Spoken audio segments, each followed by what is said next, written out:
जी धन्यवाद, धन्यवाद।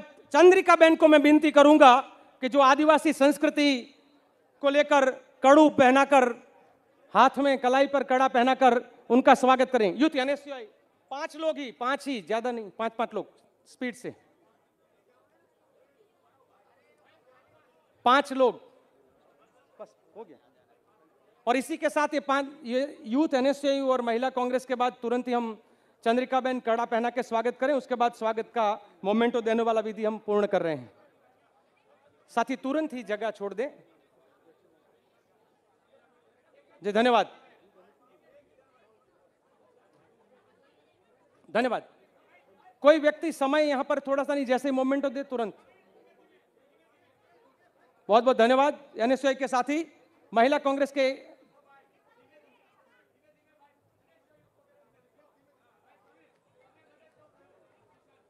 मैं स्वागत करने वाले उस साइड में आवाज करने की जरूरत नहीं है। चलिए, सिर्फ 3 प्रतिनिधि, 5 प्रतिनिधि से ज्यादा नहीं। बहुत बहुत धन्यवाद आप सबका। और मैं आप यहां पर हमारा चंद्रिका बहन थोड़ा तेजी से आप आइएगा। एक एक मत करिएगा, सब एक साथ होना चाहिए। चंद्रिका बहन आइएगा जल्दी से।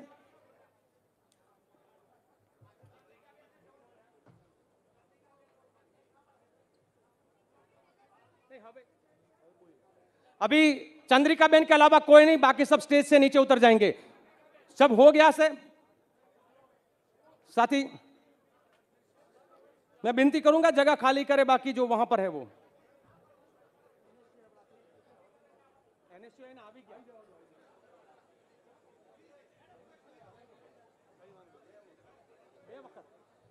भाई ये अनुशासन नहीं है, अगर 2 बार करेंगे। एक ही व्यक्ति को पहनाना चाहिए। धन्यवाद। चलिए,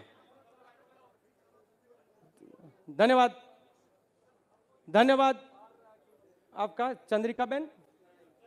आदिवासी संस्कृति का जो है वो हमको यहां पर चंद्रिका बहन माननीय राहुल जी का स्वागत कर रहे हैं।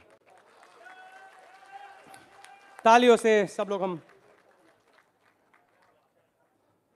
बहुत बहुत धन्यवाद। साथियों,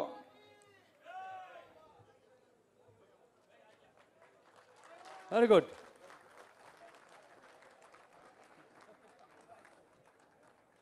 बहुत बहुत धन्यवाद। सभी साथी अपना मंच पर स्थान ग्रहण करेंगे और उस कॉर्नर में जो लोग हैं सब लोग अभी वहां जगह खाली करके चले जाए। मैं प्रदेश के हमारे प्रमुख माननीय जगदीश भाई को विनती करता हूं कि वो आए और स्वागत प्रवचन और साथ में उद्बोधन करें, हम सबको मार्गदर्शित करें।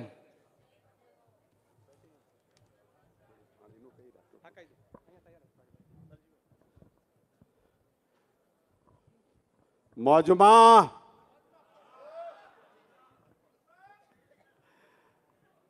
अपना सौना लाडीला આવતા દિવસનો દેશનું ભવિષ્ય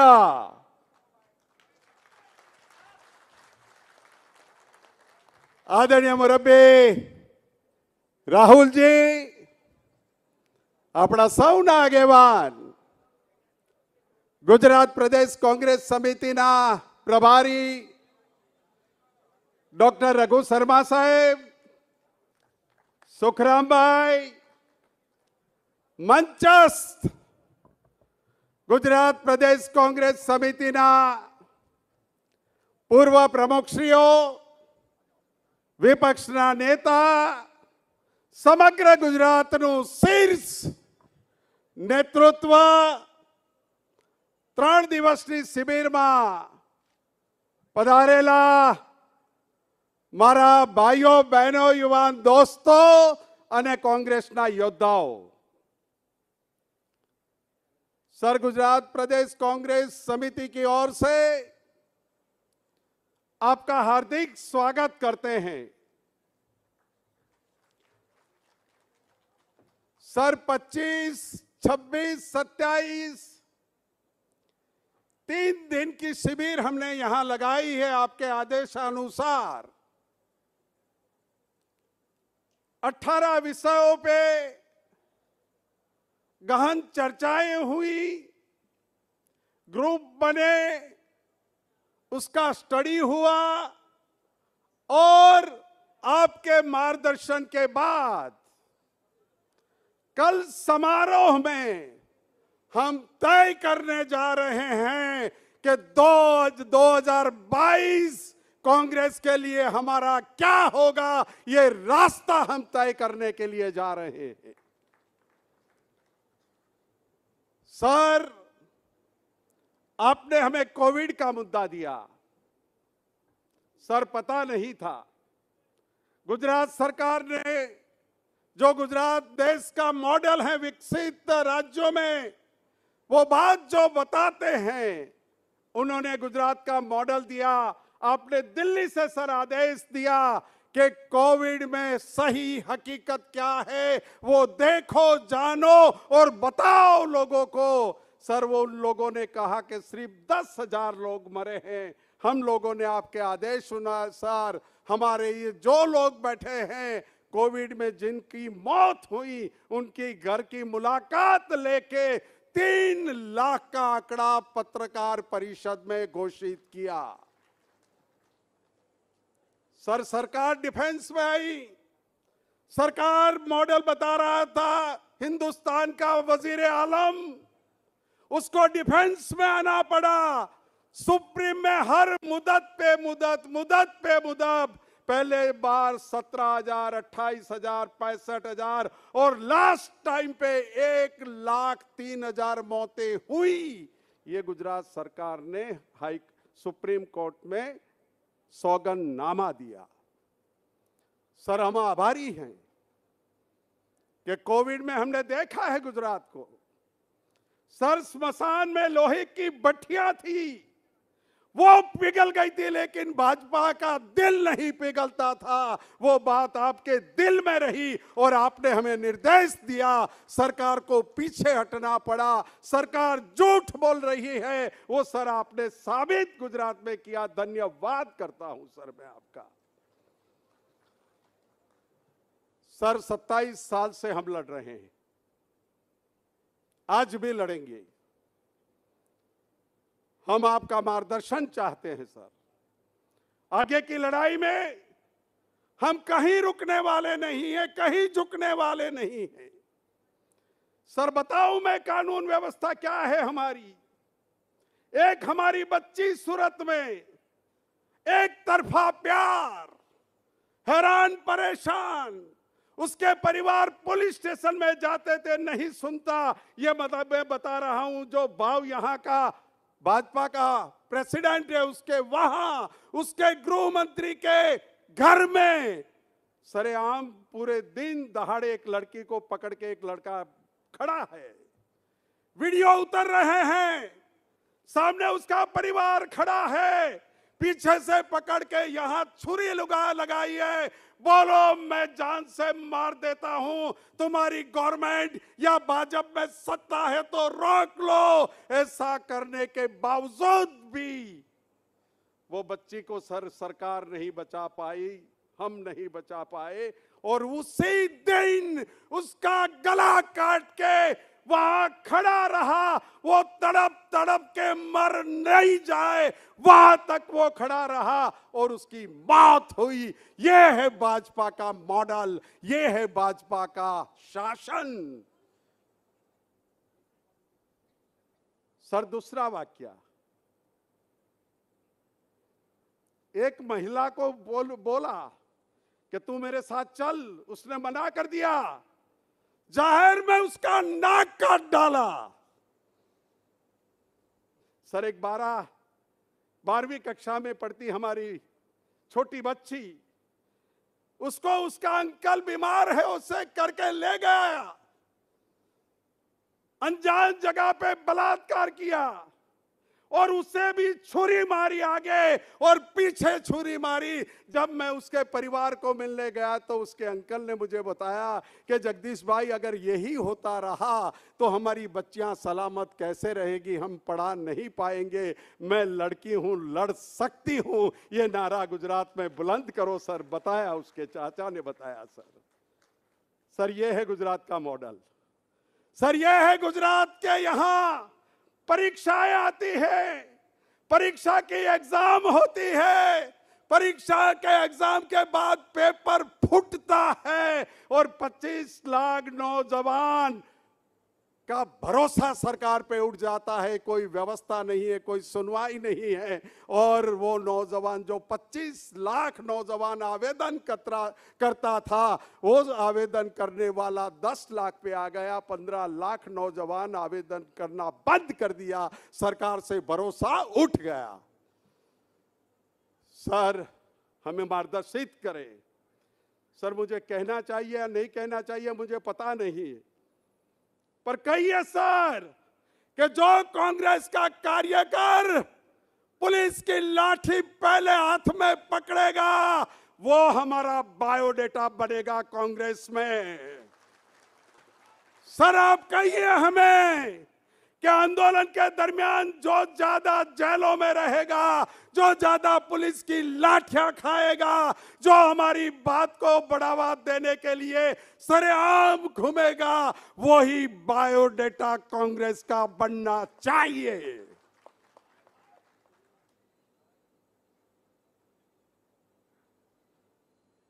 सर थोड़ी मायूसी है। काम करने वाले का क्या और काम नहीं करने वाले का क्या? सर बताया था आपने तो दिल्ली में, हम सब नीचे बैठे थे, आदरणीय सोनिया जी नीचे बैठी थी और आपने कहा सर कि आओ नौजवानों, हिंदुस्तान का स्टेज मैं आपको सौंपना चाहता हूं। आओ, ये नौजवानों के बीच में और राहुल जी के बीच में कोई दीवार नहीं रहेगी। सर आपने बताया था। सर सैल्यूट है, हमारी नौजवानों की आह है आप, हमारे नौजवानों के आशीर्वाद हैं और आने वाली पीढ़ी का आप एक अच्छा वातावरण बनाने की बात कर रहे हैं और दिशा दे रहे हैं। इसीलिए मैं आपका शुक्रगुजार हूं। અને તમને બધાને પણ કહું છું, મનમાં નક્કી કરી લો। महाराजे આજે કહ્યું રાહુલજી ने कि राहुल जी उसी जमीन पे आप आए हैं कि कृष्ण सो रहे थे, दुर्योधन और अर्जुन आए थे, एक ने 18 अक्षनी सेना मांग ली और एक ने स्वयं कृष्ण को मांग लिया। जाना है तो जाओ, हमारा कृष्ण बैठा है यहां पर। हमें सेना नहीं चाहिए, हमें टूटी फूटी सेना नहीं चाहिए, हमारे विचारों में अड़े अड़े नहीं रहना है, वैसे लोग नहीं चाहिए। सेना वहां चली जाए, सिर्फ कृष्ण हमें दे दो, कृष्ण हमें दे दो। ये बात को कहते हुए मेरी बात समाप्त करता हूं। जय हिंद, जय भारत। बहुत बहुत धन्यवाद मान्यवर प्रमुख श्री आपका।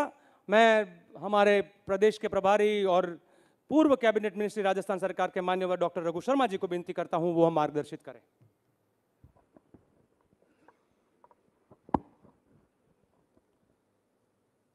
हिंदुस्तान की आशाओं और आकांक्षाओं के प्रतीक हमारे नेता आदरणीय राहुल गांधी जी, पार्टी के प्रदेश अध्यक्ष भाई जगदीश ठाकुर जी, हमारे विधानसभा में नेता प्रतिपक्ष भाई सुखराम राठवा जी, पार्टी के तमाम नेतागण जो मंच पे बैठे हैं, जो सामने बैठे हैं, अग्रिम संगठनों के हमारे साथियों, ये जो चिंतन शिविर यहाँ हो रहा है ये राहुल जी की कल्पना थी। जब मुझे प्रभारी बनाया तब आपने कहा कि गुजरात का एक एक कार्यकर्ता बैठ के चिंतन करे, मनन करे, कैसे कांग्रेस को आगे ले जाना है। ये 3 दिन अनेक मुद्दों पर हमने चर्चा की, ग्रुप डिस्कशंस हुए, और कल जब शिविर का आखिरी दिन होगा तब हम द्वारका डिक्लेरेशन, जो हमारी प्रमुख मंथन से निकली हुई बातें हैं, वो गुजरात की जनता के सामने रखेंगे। सवाल क्या है, लेकिन 4.5 महीने हो गए राहुल जी, मैं भी गुजरात के कोने कोने में घूमा हूं। ये सच्चाई है कि गुजरात में युवा पीढ़ी की तादाद 65% से ज्यादा है। नया खून करवट ले रहा है, उसको स्पेस देनी पड़ेगी, नया नेतृत्व विकसित करना पड़ेगा। और जो लोग ये सोच रहे हैं, क्योंकि मैं जब से आया हूं बीजेपी इवेंट मैनेजमेंट में लगी हुई है, जगदीश भाई ठाकुर अध्यक्ष का चार्ज लेंगे, 4 नेताओं को ज्वाइन कराएंगे, ये चिंतन शिविर होगा, फिर 4 नेताओं को ज्वाइन करेंगे। ये कमजोरी, ये कांग्रेस की कमजोरी है। और ये कमजोरी अगर किसी ने दिल में पाल रखी है तो भाई वो राजी राजी चला जाए, जितने हम लोग बचेंगे। मैंने कल भी कहा था कि आजादी के आंदोलन का इतिहास उठा के देख लो, जब अंग्रेजों की गोली किसी जाबाज के सीने पे लगती थी, ये तिरंगा झंडा गिरने नहीं देता था कांग्रेस का कार्यकर्ता। आज जमाना वही है। गुजरात में अगर परिवर्तन करना है, अभी जगदीश भाई कह रहे सरेआम गला रेत दिया गया, खामोश बैठे रहे, उसके परिवार बेबस, सरकार बेबस। ये ड्रग ट्रैफिकिंग किसके लिए आ रहा है नशा? ये नौजवानों के साथ भारतीय जनता पार्टी की साजिश है। हजारों करोड़ का नशा, हेरोइन आ रही है, ड्रग्स आ रही है। यहां गूंगी बहरी सरकार, चला कौन रहा है सबको मालूम है, लेकिन वही खरीद खरीद के ले जा रहा है। तो मेरा कहना यह कि आने वाले समय में राहुल गांधी जी ने कहा है, हमारा संकल्प है इस चिंतन शिविर का कि जो मुद्दे हैं उन पर लड़ेंगे तो सही हम, लेकिन लड़ाई लड़ने का जज्बा जिसके अंदर है वो कांग्रेस में ओहदेदार बने, वो कांग्रेस में बायोडाटा दे, और उसी को कांग्रेस में हम सुनिश्चित करेंगे कि जिम्मेदारी दी जाएगी। आज इश्यूज बहुत है। क्या हुआ जीआईडीसी में, क्या हुआ पोल्यूशन कंट्रोल बोर्ड सूरत के अंदर? पिछले साल 2 साल में 1000 लोगों की मौत हुई है। जो केमिकल निकाल रहे हैं वो, हम उद्योगों के खिलाफ नहीं है, लेकिन जो केमिकल निकाल रहे हैं वो 200 साल से 400 साल तक वो केमिकल नष्ट ही नहीं होता है, और हम आवाज नहीं उठाएंगे। वहां के किसान की जमीन बर्बाद हो रही, वहां की नदियां बर्बाद हो रही, वहां का पोल्यूशन एटमॉस्फेयर में हो रहा है, लेकिन कोई आवाज नहीं उठ रही। हमने एक डेलीगेशन बनाया सारे सीनियर लीडर्स का, जाके देखो, बात करो उन लोगों से। गुजरात में, सूरत में हो, ये पूरा एक रास्ता बन गया है पूरा, जहां सारी जगह पे गुजरात के लोगों की समस्या है। तो आज हम राहुल जी के सामने ये संकल्प लेना चाहते हैं कि एक तो राहुल जी, चुनाव लड़ने का तरीका हमको बदलना पड़ेगा। ये जो बड़ी बड़ी रैलियां हम लोग करते हैं, क्योंकि आपने 2017 में करीब 40 दिन दिए गुजरात को, एक भी ऐसा एरिया नहीं था जहां राहुल गांधी जी खुद नहीं गए, पैदल चले, यात्राएं निकाली, मीटिंगें की। नतीजा क्या निकला? 80 सीट पे हम पहुंचे। 12 सीट का फासला रह गया था, लेकिन वो फासला पाटने के लिए आज हमको नौजवानों की टीम चाहिए, नया खून चाहिए पार्टी के अंदर, और वही नए खून की तलाश में मैं और जगदीश भाई घूम रहे हैं गुजरात में, और नए खून को कांग्रेस पार्टी में जिम्मेदारी देने की इच्छा है। आज राहुल जी, हमारा जो टिकट डिस्ट्रीब्यूशन है उसमें भी हम चाहते हैं कि 1-1.5 महीना कभी दिल्ली में सीईसी या वर्किंग कमेटी, ये सब प्रोसेस अगर अहमदाबाद में हो जाए तो लोगों को ज़्यादा परेशानी नहीं हो, सारे फैसले यहीं के यहीं हो जाए, ये हमारी इच्छा है। बहुत सारी चीज़ें हैं, राहुल जी को हमको सुनना है, लेकिन मैं आपको इतना निवेदन करना चाहता हूं कि पार्टी में अगर अनुशासन नहीं रहेगा, पार्टी नहीं चलने वाली है।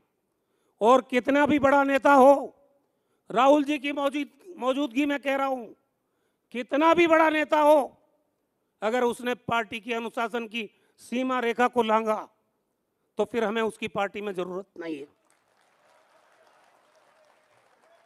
पार्टी नेताओं से नहीं, पार्टी कार्यकर्ताओं से चलती है। पार्टी में नया खून आएगा, समय बदल रहा है, और नए खून को अगर आने से कोई रोकना चाहता है तो ये उनकी गलतफहमी होगी, ये मैं कहना चाहता हूं खुलेआम। कांग्रेस पार्टी का मुखिया जो कार्यक्रम जिस कार्यकर्ता को दे, चाहे वो संघर्ष का है, चाहे लाठी खाने का है, अगर मानसिकता है, आइए इस लड़ाई में आपका स्वागत है। आपके हाथ भी जोड़ेंगे, आपके पांव भी पकड़ेंगे, लेकिन अगर आप नखरे करते रहेंगे, आप काम नहीं करना चाहेंगे, तो माफ करना, मैं मंत्रिमंडल से छोड़ के आया हूं। राहुल जी ने आदेश दिया था, यहां मैं आया हूं कांग्रेस को खड़ी करने के लिए, और एक संकल्प लेके राहुल जी का संदेश लेके आया हूं। इसलिए कोई किसी को गलतफहमी नहीं होनी चाहिए। ये पार्टी 137 साल पुरानी पार्टी है, इसमें नया खून बराबर आता रहा है, इतिहास उठा के देख लीजिए।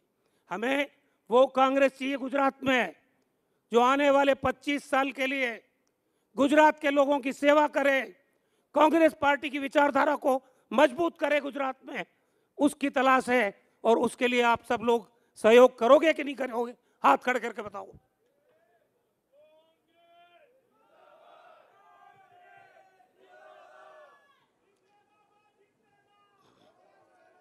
इससे ज्यादा मुझे कुछ नहीं करना, हम मिलते रहेंगे। हमको राहुल जी को सुनना है। बहुत बहुत धन्यवाद। जय हिंद। ખૂબ ખૂબ આભાર માન્યવર રઘુ શર્માજી। હવે હું વિનંતી કરીશ કે જેની આપણે આતુરતાથી રાહ જોઈ રહ્યા છીએ, हम सबके दिलों की धड़कन, पूरे भारत का भावी नेतृत्व लेकर हम सबको मार्गदर्शित करने के लिए आ रहे हैं।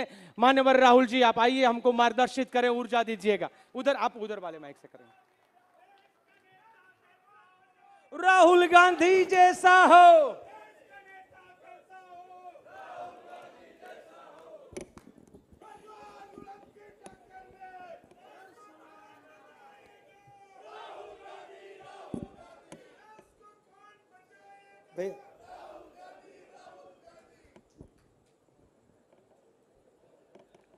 जगदीश ठाकुर जी,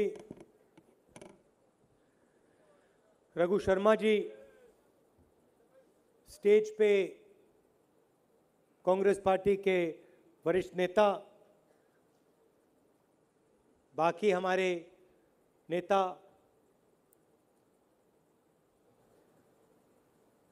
आप सबका यहाँ बहुत बहुत स्वागत।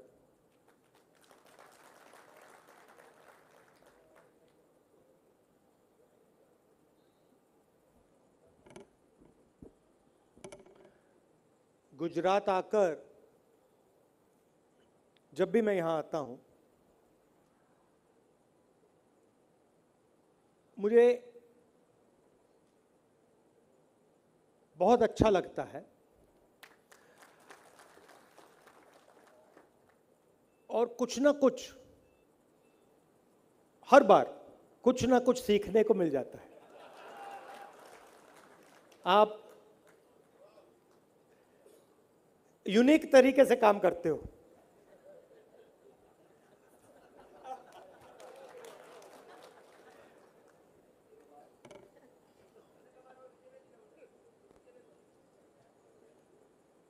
यूनिक तरीके से काम करते हो, और जो हमारी पार्टी है, महात्मा गांधी की वहां फोटो लगा रखी है। हमारी पार्टी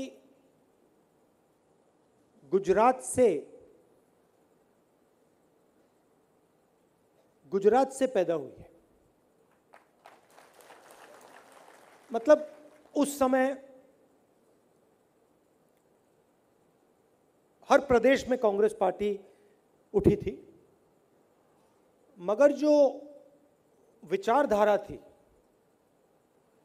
जो डायरेक्शन थी, वो एक गुजराती ने दी थी। उसमें नेहरू जी थे, सरदार पटेल जी थे, सुभाष चंद्र बोस थे, बहुत सारे लोग थे,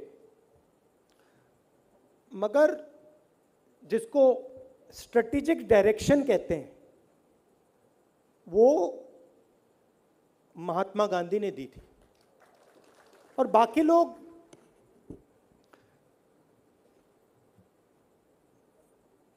गांधी जी में और बाकी जो नेता थे उनमें एक बहुत बड़ा फर्क था। मेरे परदादा भी गांधी जी के साथ काम करते थे। मैंने उनकी एक चिट्ठी पढ़ी जो वो गांधी जी के बारे में किसी को लिखी उन्होंने। मैं आपको बात समझ आ जाएगी। चिट्ठी में नेहरू जी लिखते हैं कि मैं इस मामले पे मेरी गांधी जी के साथ बातचीत हुई, डिस्कशन हुई, और मेरा पूरा मन, मेरी पूरी लॉजिक कह रही है कि इस मामले में गांधी जी गलत बोल रहे हैं और मैं सही बोल रहा हूं। मगर मैं जानता हूं, अंदर से मैं जानता हूं कि मेरा दिमाग कह रहा है कि वो गलत है और मैं सही हूं, मगर मैं जानता हूं कि वो सही है और मैं गलत हूं। मुझे बात समझ नहीं आ रही है क्यों। मतलब वो दूसरी लेवल पे बात कर रहे हैं, मैं दूसरी लेवल पे बात कर रहा हूं। मुझे लग रहा है कि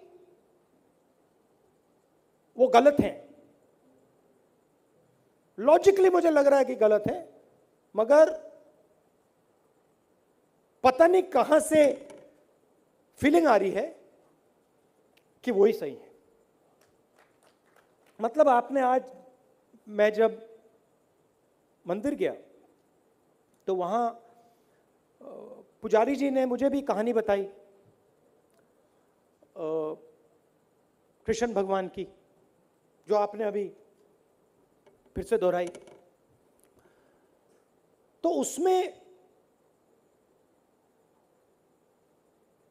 जैसे मैंने आपको गांधी जी का उदाहरण दिया कि नेहरू जी कहते हैं कि लॉजिकली मुझे ठीक लग रहा है, मगर सच्चाई उनके साइड पे है।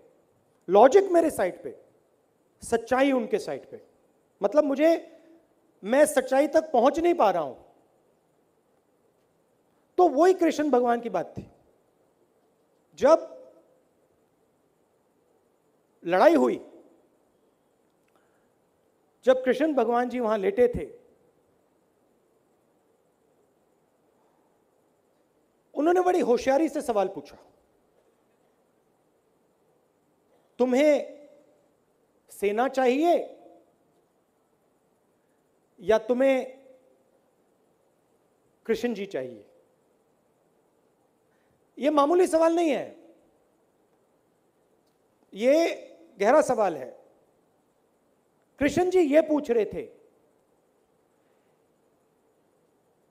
कि तुम्हें सच्चाई की लड़ाई लड़नी है या झूठ की लड़ाई लड़नी है? तुम मन बना लो, तुम्हें सच्चाई की लड़ाई लड़नी है तो तुम्हें 4-5 लोगों की जरूरत है। और अगर तुम्हें झूठ की लड़ाई लड़नी है तो ले जाओ, सब कुछ उठा के ले जाओ।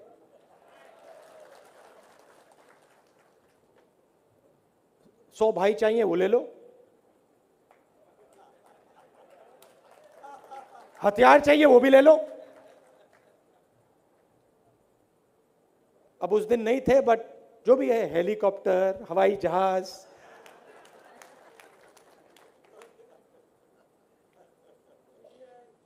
सीबीआई, ईडी, मीडिया, पुलिस,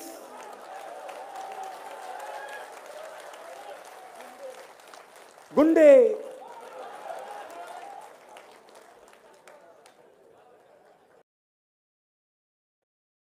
हर रोज कोई ना कोई नया कपड़ा। तो गुजरात हमें यह सिखाता है कि एक तरफ सत्ता हो, सीबीआई हो, ईडी हो, कौरव हो, कुछ फर्क नहीं पड़ता, वो माया है।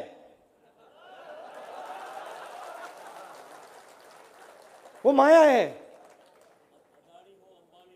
वो जो भी है, वो जो भी है वो माया है। और दूसरी तरफ सच्चाई। अब देखिए, उनको देखिए, हाथ में सीबीआई है, ईडी, मीडिया, अच्छे कपड़े, सच्चाई ऐसी लगती है।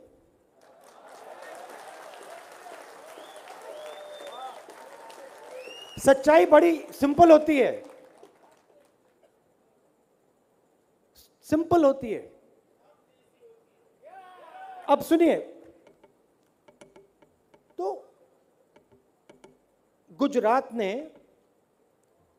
सिर्फ हमें नहीं, कांग्रेस पार्टी को तो गांधी जी दिए, रास्ता दिखाया,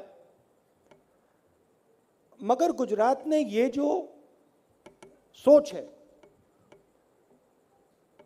शायद आज गुजरात के लोगों को भी नहीं मालूम कि आपने कहां कहां तक इसको फैला दिया। नहीं, आपको नहीं मालूम, मैं आपको बताता हूं।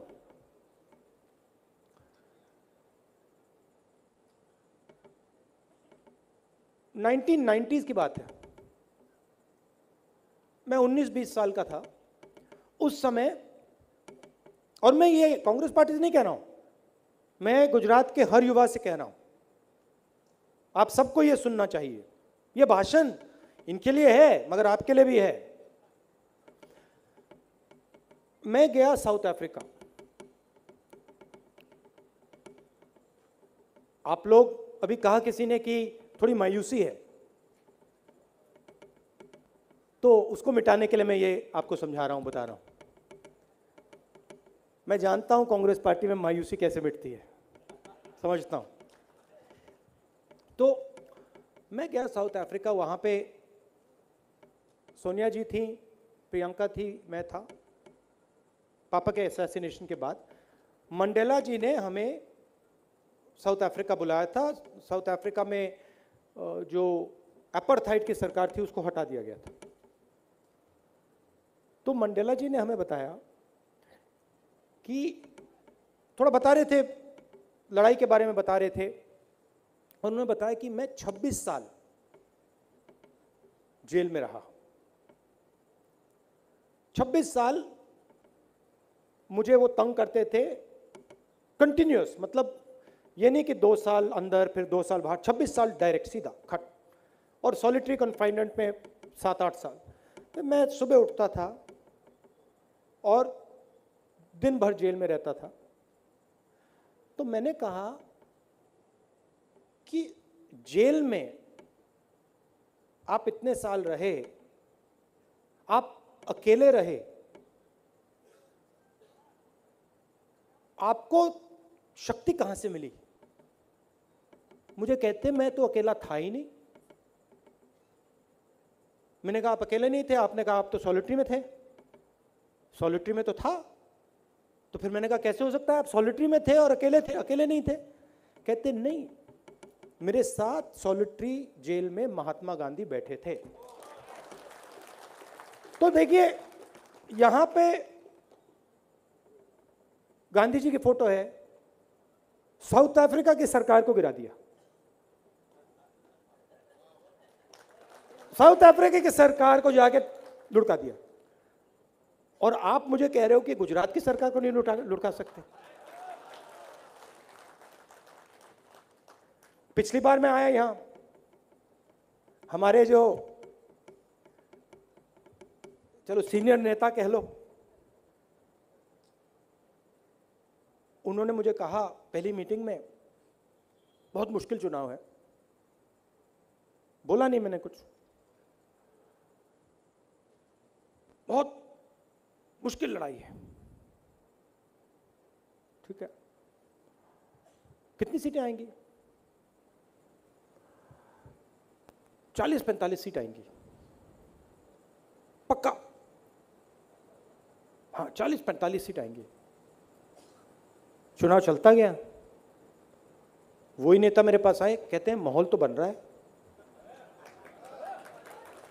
माहौल तो बन रहा है, चेंज तो आ रहा है, कुछ ना कुछ तो हो रहा है। और अंत में आपने 12 कहा, हम 6 सीटों से चुनाव हारे, 7 सीटों से। और उस टाइम जो हालत थी मैंने देखी, इस टाइम जो हालत है मुझे दिख रही है। तो ये जो आपका चुनाव है ना, ये आपके माइंड में कंफ्यूजन है, ये आपका जीता हुआ चुनाव है। चुनाव खत्म हो गया है, आप लोग जीत गए हो। बस आप इस बात को एक्सेप्ट नहीं कर रहे हो। आप एक्सेप्ट ही नहीं कर पा रहे हो। मैं समझता हूं क्यों, क्योंकि अगर मैं आप जैसा 25 साल के लिए हर रोज यहां पे बीजेपी के सामने होता तो मेरी भी कॉन्फिडेंस पे थोड़ा धक्का पड़ता, क्यों नहीं? मगर मैं बाहर से आया हूं, दिल्ली से आया हूं, तो इंडिपेंडेंट ऑब्जर्वर मानो मुझे। पिछली बार भी आया था और मैंने आपसे कहा था कि देखो भैया, ये चुनाव जीता जा सकता है। और मैं आपको यहां कह रहा हूं कि ये चुनाव आप लोग जीत गए हो। बट बस अब आपको उस बात को एक्सेप्ट करना है। अब गुजरात की जनता आपके ओर देख रही है। आप सोच रहे हो कि आप लोग बीजेपी से तंग हो। जितना आपका नुकसान किया है उससे 10 गुना ज्यादा बीजेपी ने गुजरात की जनता का नुकसान किया है। यहां पे कांग्रेस पार्टी के किसी व्यक्ति का गला काटा? नहीं काटा। कोविड में यहां पे 3 लाख लोग मरे, गुजरात के लोग थे। गुजरात के किसी का भाई, किसी की माता, आपके भी बहुत सारे फैमिलीज के लोग कोरोना से मरे होंगे। दिखाओ, हाथ उठा के दिखाओ, ये देख लो, ये कैमरा चलाओ जरा यहां पे, ये देखो। और गुजरात का हर परिवार, अगर आपने ये सवाल पूछा तो हर परिवार हाथ उठा के कहेगा हाँ, मेरा भाई, मेरे माता, मेरे पिता, मेरा बच्चा कोविड के कारण मर गया। कहते हैं गुजरात मॉडल है, ठीक है, गुजरात मॉडल है, तो गुजरात मॉडल में गैस सिलेंडर नहीं थे, ऑक्सीजन सिलेंडर नहीं थे, गुजरात मॉडल में वेंटिलेटर नहीं थे। मैंने अपनी आंखों से देखा, सड़क पे, हॉस्पिटल के सामने, गाड़ी के अंदर लोग मर रहे थे। तो ये जो बीजेपी की राजनीति है, ये गुजरात का नुकसान कर रही है। बेरोजगारी, जो आपकी स्ट्रेंथ है, गुजरात की स्ट्रेंथ क्या है बताओ मुझे। मैंने आपको सच्चाई की बात बोली, बताओ क्या स्ट्रेंथ है। बिजनेस, बिजनेस में किस प्रकार का बिजनेस?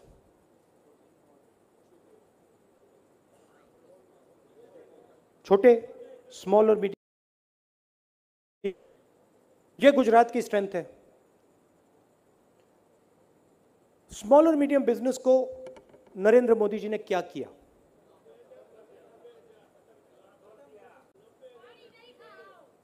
हाँ, खत्म कर दिया। जीएसटी, नोटबंदी,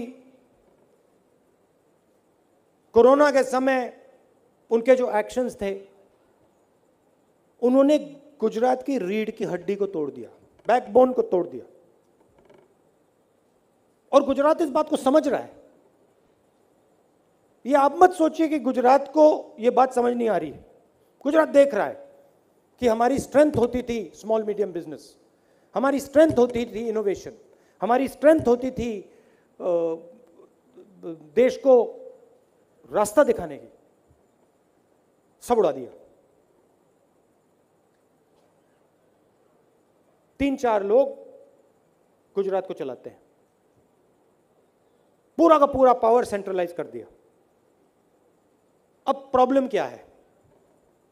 अब मैंने आपको कहा कि आपके सामने बहुत बड़ी अपॉर्चुनिटी है। प्रॉब्लम क्या है? मैं देखिए साफ बोलता हूं, और मैं गुजरात की जनता के सामने बोल रहा हूं, तो प्रॉब्लम क्या है? अपॉर्चुनिटी है बीजेपी एक साइड, दूसरी साइड कांग्रेस पार्टी। प्रॉब्लम क्या है?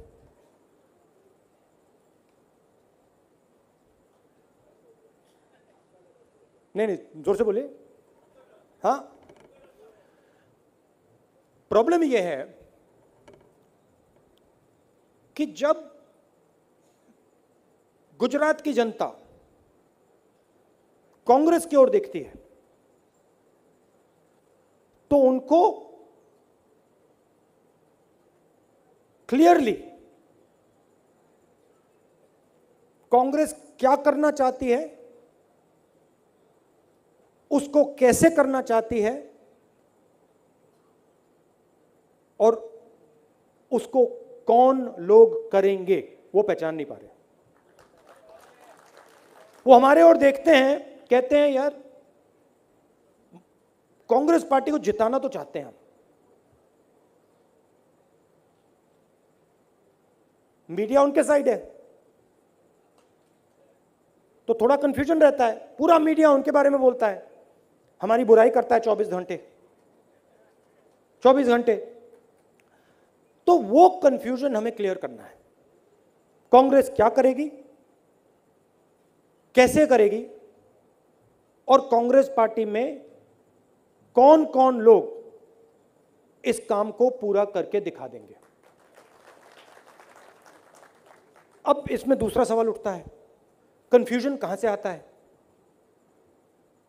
कंफ्यूजन एक बार फिर सच्चाई की ओर चले जाते हैं, महात्मा गांधी की ओर चले जाते हैं, कृष्ण भगवान की ओर चले जाते हैं। करता कौन है, बोलता कौन है, इसमें डिस्कनेक्ट है कांग्रेस पार्टी में। एक तरफ वो लोग जो 24 घंटा लगे रहते हैं, जमीन से जुड़े हैं, बीजेपी से लड़ते हैं, लाठी खाते हैं, और दूसरी तरफ बहुत सारे लोग जो एसी में बैठते हैं,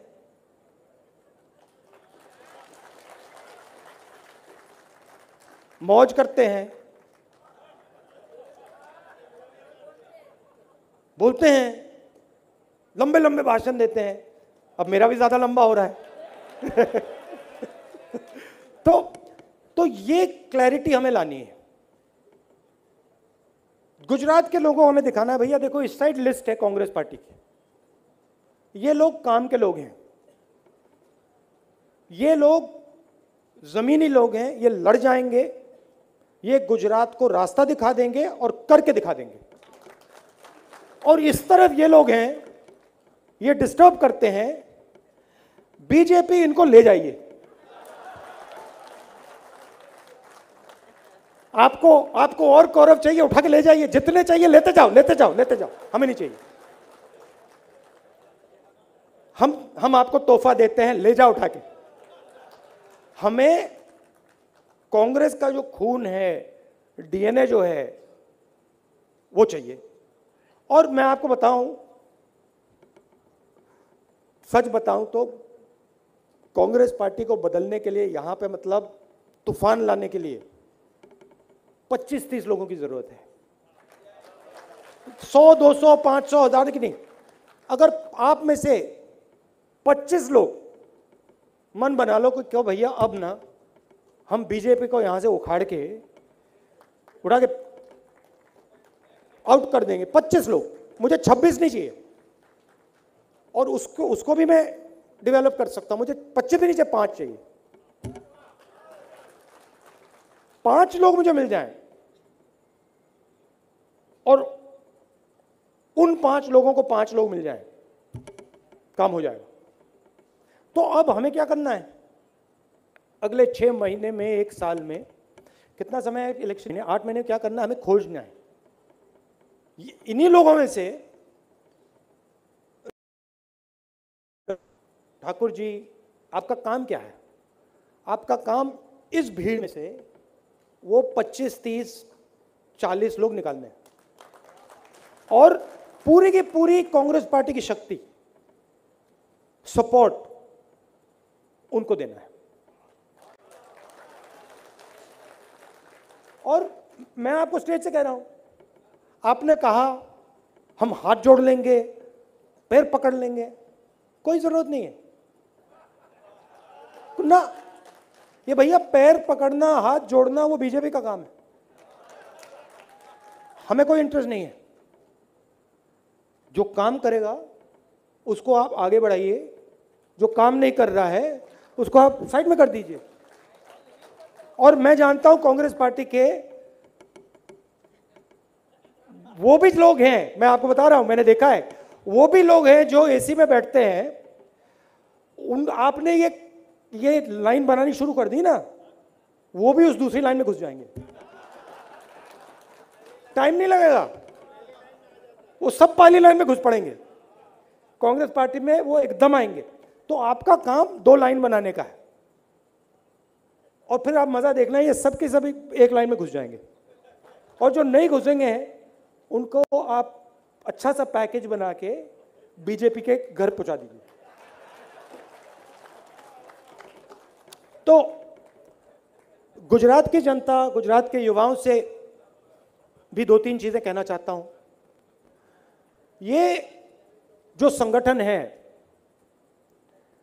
जिसको हम कांग्रेस पार्टी कहते हैं, ये आप सबका संगठन है, ये गुजरात के युवाओं का संगठन है, ये गुजरात की मजदूरों का, स्मॉल और मीडियम बिजनेस चलाने वालों का संगठन है। और आप लोगों को इस संगठन को संभालने का काम करना पड़ेगा। यहां टीम बैठी है, मगर ये जो साइड वाले दरवाजे इनको आप खोल दीजिए। गुजरात के पास दुनिया से सबसे ज्यादा टैलेंट है, नंबर 1 तो वो हैं। और मतलब लिस्ट है, किसी भी देश में चले जाइए, हिंदुस्तान को छोड़िए, अमेरिका चले जाइए, जापान चले जाइएगा, आपको वहां पे गुजराती मिल जाएगा जो अपना वहां पे मतलब काम कर रहा है। और दुनिया के सब गुजराती देख रहे हैं गुजरात की ओर, कह रहे हैं भैया ये हो क्या रहा है, ये हो क्या रहा है। हमारी जो स्ट्रेंथ थी उसे वीकनेस बना दिया। तो मिलकर आपको और गुजरात के युवाओं को, गुजरात की जनता को, गुजरात के एनआरआईज को गुजरात के लिए एक नया विजन बनाना पड़ेगा, रास्ता दिखाना पड़ेगा। अगर आप जाएंगे गुजरात की जनता के पास और कहेंगे भैया हमें सत्ता दे दो, गुजरात की जनता कहेगी नहीं भैया। अगर आप कहेंगे देखिए गुजरात के लिए हम ये विजन लाए हैं, गुजरात को हम इस प्रकार से बदलेंगे, गुजरात के आदिवासियों के लिए हम ये करके दिखाएंगे, गुजरात के छोटे स्मॉल मीडियम साइज इंडस्ट्री के लिए हम ये करके दिखाएंगे, गुजरात के डायमंड इंडस्ट्री के लिए हम ये करके दिखाएंगे, गुजरात के जो कॉलेजेस यूनिवर्सिटीज हैं हम इसको इस प्रकार से बदलेंगे। अगर आपने ये प्लान करके गुजरात को दिखा दिया, और वो जो मैंने 25 लोगों की बात की, आपने दूसरी तरफ वो 25 चेहरे लगा दिए, ये आपका इलेक्शन गया, हो गया काम। और मैं तो हूं यहां। अब देखिए मैं आया, एक आप बुरी आदत मुझे दे दी आप लोगों ने। मैं आया, हर बार आता हूं, अब आदत लग गई है। नॉर्मली मैं क्या खाता हूं, लंच पे मेरा बहुत छोटा चलता है, बहुत कम खाता हूं, और मैं नॉर्मली फ्राइड तला हुआ खाना नहीं खाता हूं, मीठा कम खाता हूं। जब मैं गुजरात आता हूं पता नहीं क्या हो जाता है, पता नहीं क्या कर देते हो आप लोग। मैं आज मंदिर से निकला, वहां पे मुझे रेस्टोरेंट दिख गया, मैंने कहा चलो भैया उसमें जाना है। और नॉर्मली मैं बड़ी थाली रख दिया आपने मेरे सामने, वहां पे मतलब 2-3 मैंने पराठे खा लिए, रोटी पराठे पता नहीं क्या क्या खिला दिया आपने, 3-4 सब्जी। तो मुझे यहाँ खाना भी अच्छा लगता है, गुजरात के लोग भी अच्छे लगते हैं, आपसे सीखने को मिलता है। और मेरे जो गुरु हैं, गुरु थे और रहेंगे, महात्मा गांधी जी, जिन्होंने मुझे राजनीति में सिखाया है, वो आपके हैं, वो आपने मुझे दिए, आपने देश को दिए। तो ये रिश्ता है, इस रिश्ते को मैं गहरा करना चाहता हूं, आपसे सीखना चाहता हूं। तो जब भी आप चाहो, जहां भी आप मुझे ले जाना चाहो, बस बुलाने की जरूरत है, मैं हाजिर हो जाऊंगा। आप सबका बहुत धन्यवाद। और देखिए